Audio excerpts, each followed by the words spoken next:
folks, and welcome back to Fishing with Den. Well, it seems I've broken one of the guides on one of my fishing rods. This is actually the Drennan Vertex feeder rod that I was using a few weeks ago, and it looks like one of the ceramic guides inside the outer ring there have come away and I've lost it. So today I'm going to show you how to replace one of those guides, and you can either do this as a virtually completely free exercise, or you can do like I've done and just go out and buy a new ring. This is the kind of ring, I'll show it to this camera here. This is a Fuji ring with that ceramic insert just in here. Now, if you don't want to do that, you can also, where is it? Here it is. Grab an old rod that you don't use anymore or a broken rod and just take off one of the guides from that. And that means you can then replace it on here. So that's where we're going today. I'm going to show you a few tips and tricks on how to do this. Now, I haven't done it for quite some time because generally I've not had too many breakages in the last few years. And certainly one of the issues I have, as you know, is this arthritis in this thumb and starting to on this one. So I'm going to have to be twisting this around. I don't know how well it'll work.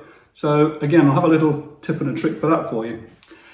Right, to start off with then, you need to make yourself a jig. This is just a piece of scrap chipboard with a couple of pieces of scrap plywood screwed to the ends. No particular length, no particular height, just so it's comfortable. And as you see, I've got V's in each end. And that's the jig we're going to be using to make this comfortable for us. Having said that, you can also do this. Okay, I'll come up over this a little bit. Basically, all you do is create a V in the side and the side, and then just chop off a little bit down there.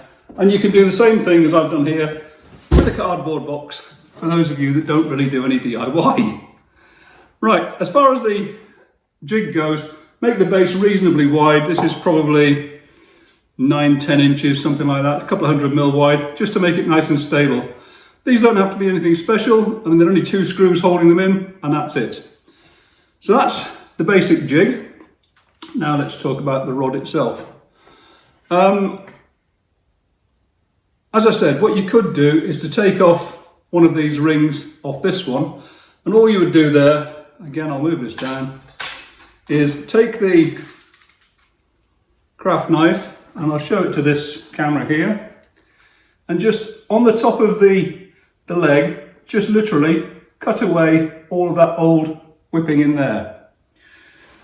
Once you've got that cut away, you can just pull off the guide and then just peel away all that whipping. So that's your first freebie method that you can use to replace the ring. Sorry, ring or guide, depending on where you live these days. Okay, so once you've got the guide off, as I have on the actual rod I'm going to use, obviously you need to just tidy this up a little bit. And again, this is where I use the craft knife and just gently scrape away like that. Make sure you've got all the furry bits off and extra bits of varnish or epoxy that was put on there by the manufacturers, and you end up with a fairly smooth sort of a result. Now, it does make it a little bit sort of grey, so just be on the safe side. Got a permanent black marker, and I'm just going to go over it. Now, I should say at this point that I'm not trying to get a professional finish today. I'm trying to get a nice enough finish, but it's not ever going to be like a professional finish would be. Okay, so just go around, make sure you've got everything covered. And again, if you only want this to be functional, you don't need to worry too much about doing this particular step. Of course, we had to choose today to do this, which is the first day this week that we haven't had any sunshine, so this room's a little bit dark. But there you go. So that's pretty much covered that up. Okay, so So the next thing you need, of course, is some thread. In the UK, we always used to call this whipping cotton. This stuff here is called speed thread. It's just, I went into the local tackle shop and I wanted something to wrap rods, as they call it in America, or whip rods in England. So this is what they gave me. But you could also, if you want to keep it totally cheap, raid your wife's sewing box and just get some polyester cotton. Make sure it's polyester because that'll be waterproof. What you will find is that this specific thread gives you a nice smooth finish. The polyester one, it might have little sort of bits of hair sticking out there, sort of little bumps and things like that. So it might just be that that's a little bit less smooth than it would be with this one. So again, there's your freebie one there. And when we come to it, I've actually bought this high gloss rod varnish. The manufacturers actually use a two-part epoxy, but I'm not going to that extent. Again, from the tackle shop. But again, if you want to make it free, if you've got some polyurethane varnish, spar varnish, marine varnish, whatever we're calling it, you can use that as well, okay? It isn't as though we're going to be returning this rod to its factory condition. We're just trying to get a functional and reasonable looking end result. So, okay. First things first then, we're going to need to put the guide on, and I have done this in the past with no assistance from a jig or anything else, but again, because my hands aren't what they used to be, I'm going to do it slightly differently. Okay, now the reason I'm cutting this piece of white paper tape down is because the guide leg isn't too long. Okay. Well, I started to do the taping, and I've got it on and it's all nicely lined up. And then I realised that because of the light conditions outside, and even with the lights on in here, you still can't properly see what I'm going to be doing here in close-up.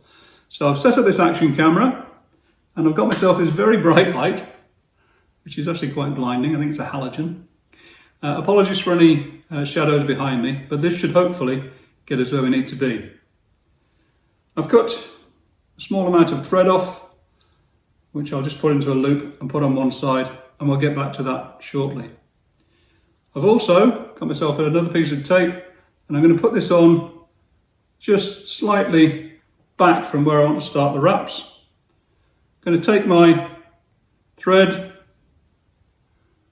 create a loop, and all I'm going to do is just put that into there like that, fold it around, and that's it. Now, got a tag end here, as you see. Here's the main piece of thread, and I'm going to start by just putting a little bit of pressure on with this hand so I can get this started, making sure all of the wraps, and make sure you rotate the rod away from you so you can see what you're doing. Just going to line the wraps up one after another, guiding with my other hand here, and also keeping firm pressure onto the wraps. Get about half a dozen wraps on, like that. And then what we can do is take this tag end, just pull through like that. Bring it round so I can show you. Here we are, look. Tag end. And just take a pair of scissors and cut that off. Like that. Always keeping pressure on the wraps with this hand. Then continuing on, there's a little bit of a tag end still sticking out, but nothing to worry about because we'll be covering that up anyway. Neat as possible, keeping pressure on, and away we go. As I said, this is all black. Just make sure it's down so you can see what's going on. There we are. At this point, as I say, you could just continue like that, but because I've got arthritis, and in fact what I always used to do as a kid, just drop this down between your feet, like that, and just hold it between your feet, preferably with socks on because that helps with the movement, and then you can tension with your feet. Now until that takes up the slack, I'll still be using my hand.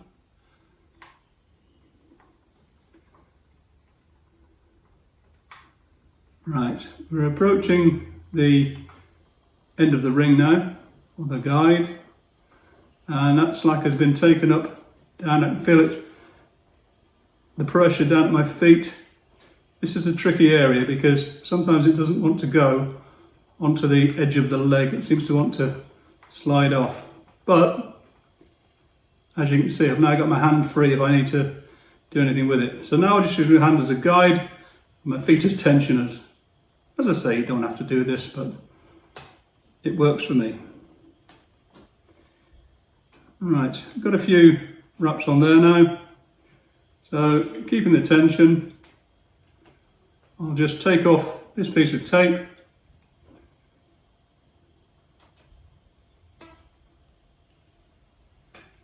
And the guide is neatly in place. And just for the purposes of the video, just in case this is getting in the way, I'll take this off too.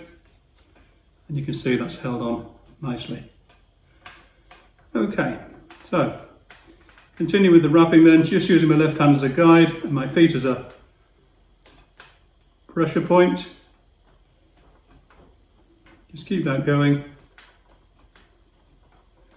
It's actually starting to play up on this thumb now as well with the arthritis. So I'm glad I'm using my feet.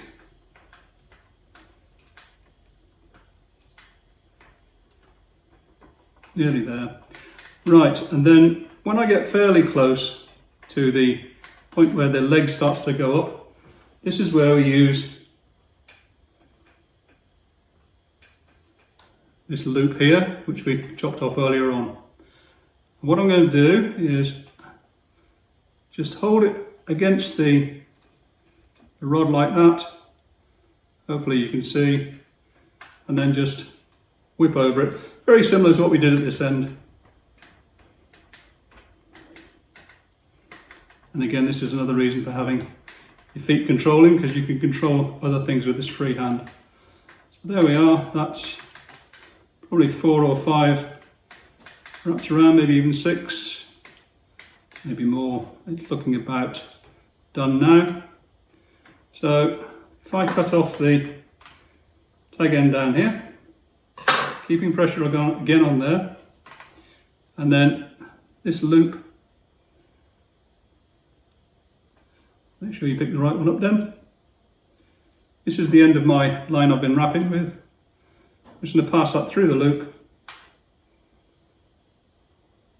like that. These are the 2 tag ends for the main loop. See if we can turn that way for you. Pull through and pull tight. There we are. And this is where I like to use a very sharp razor blade. Don't cut your whipping, only cut the thing off there. And that's it, job done. Now you'll see there are some gaps, and what you can do is you can use, I actually use my thumb generally just to do this. With my finger, just pull them all down so they form a nice, even, there we are, set of wraps. Sorry, can't talk and do stuff at the same time. My wife can, but unfortunately I can't. Okay, well that's not too bad at all. There we are. So, hopefully that's still in shot. If it's not, I'm in trouble. Yeah, we should be okay with that. Right, let's just turn this light off. Have a look at what we're doing. Yeah, that'll do. So, the next thing then is to get some of this varnish. I presume it's varnish, it just says rod finish. So 2 or 3 coats, light coats. I also like to get in underneath the guide. It does soak in, so just don't put too much on your brush at any one time. And I'm going to take it down a bit further as well. So this first coat, as I've said, is really the coat to set things up for myself. Now it's just a question of waiting for this one to dry, getting the next one in. As I said, it's not professional by any means, but what it is functional. You can see this drying in already. Anyway, that's the first coat. I'll get back to the second coat shortly, and I'll take it from there. Oops. So, here we are then. It's 24 hours later. I've got some coats of varnish onto the whipping now, and we're pretty much ready to go. I think it's come out pretty okay. See if I can get this up close so you can see it, something like that. As I said all along, it's not perfect. Certainly not like the original whipping, but as I've also said all along, it's definitely functional. I have to admit, what I did do, I used a little bit of this tape. Let me show you. When I was doing the varnishing, I actually put a piece of tape across there and across there to act as an edge, because when I did that first coat, I did it freehand, and yeah, it wasn't great. So I did that, but then I put this on after each coat and took it off immediately, because otherwise, obviously, if you waited till it dries and then take it off, it's going to be stuck to it. So take it off immediately after you've done the coat. Also, excuse me. Also, after the third coat, I just gave it a very quick rub with some of this emery paper, and this is the 600 grit, just to sort of smooth off any imperfections. And I'd have to say that that varnish I got, it's quite thick and it's very quick drying, and that's part of the problem. It was, because it's warm here obviously, it was drying almost as I was actually putting the thing on. So what I might just do, and this will be just for me, is I might just thin it down a little bit, or a part of it anyway, and then just put another coat on, because, you know, as I say, definitely functional, and it doesn't look too bad at all. I've gone a little bit further down here than the original one, but other than that, it's come out pretty well, and it's definitely a usable rod again. So, as I said right at the very start, you can do this almost for free if you take guides off other rods, broken rods or whatever. Use your wife's polyester cotton and use some leftover varnish that you had in the garage, preferably a marine varnish. But that's it, guys. Hope you enjoyed it. Hope you'll get some use out of it. Anyway, if you did, as usual, click the like button. If you want to subscribe, feel free. And until the next time, bye for now.